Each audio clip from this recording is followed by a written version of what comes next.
Here's a question I get asked sometimes. What were the consequences of writing a book? Nothing happens in isolation. There are always consequences to everything that we do. If I had known, if I had had even an inkling of an idea of what would happen for me having written a book, I would have never done it.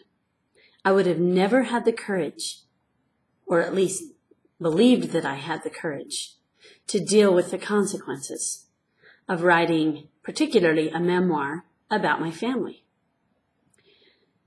It'd be one thing if I had written a novel in which none of my family members were portrayed fictitiously, but that wasn't the case.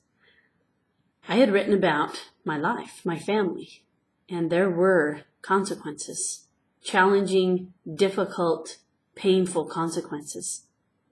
In hindsight, it was the best thing that ever happened to me. It pushed me right to the edge.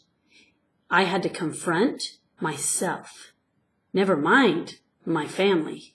I had to confront me. I had to look deep, deep within myself and find the truth. Find out where I was lying to myself. I had written a book.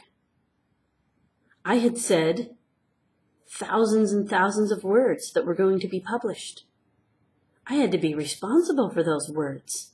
I had to stand by them. I would stand by them. And that was vitally important to me, to make sure that I did not say anything that I couldn't live with for the rest of my life. Because I must. I've written them. I've published them. Being truthful became the primary objective.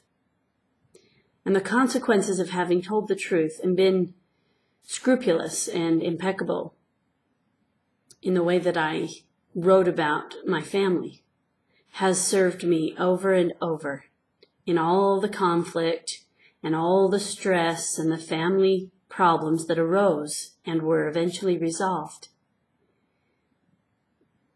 Learning to tell the truth about myself was the most valuable consequence I gained from writing a book in the first place. There are always consequences, whether we can see them or not. And I am profoundly grateful for the ripple effect that this book that I have written has had on my own personal life.